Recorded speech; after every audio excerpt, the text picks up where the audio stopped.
Welcome to Age Up, the show that explores the enthralling histories of the civilizations in Age of Empires. This episode is... The Roman Republic was the 5-century-long period that came between the overthrow of Rome's last ancient king and the founding of the empire.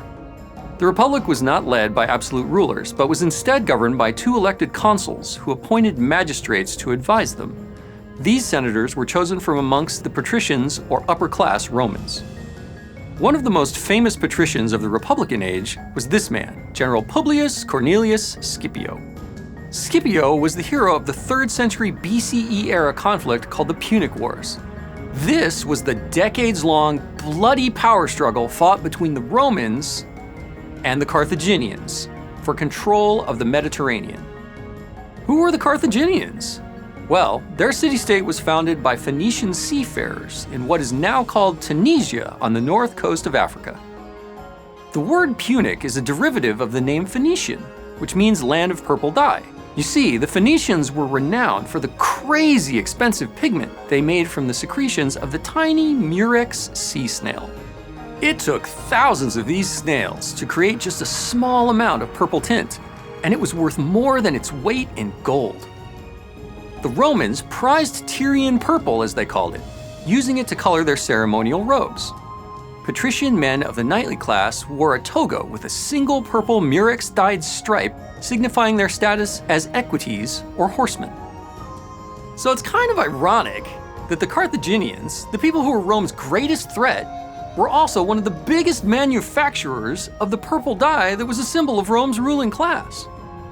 The leader of the Carthaginians was this guy, Hannibal Barca. He was a brilliant tactician whose father made him swear an oath when he was a child to always be the enemy of Rome.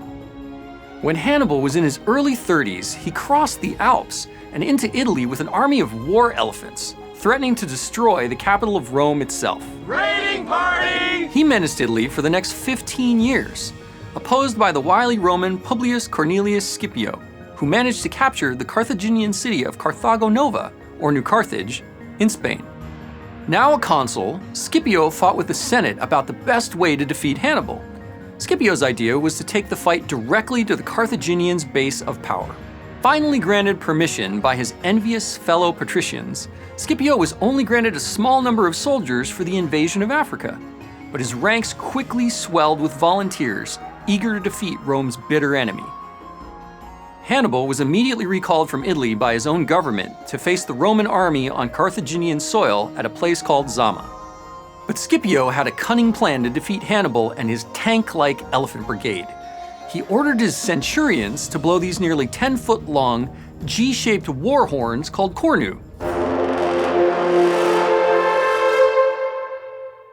The noise drove the elephants mad with fear, and the Romans won the day.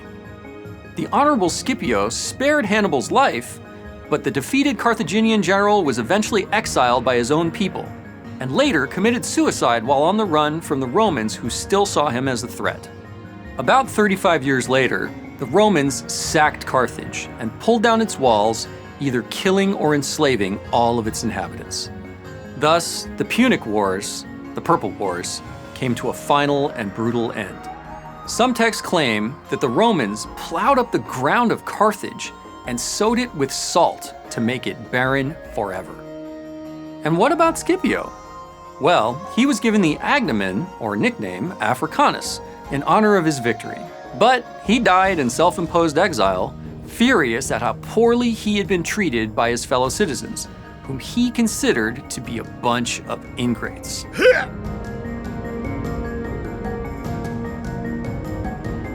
Come back next time and learn about the legend of the half-bull, half-man, the Minotaur.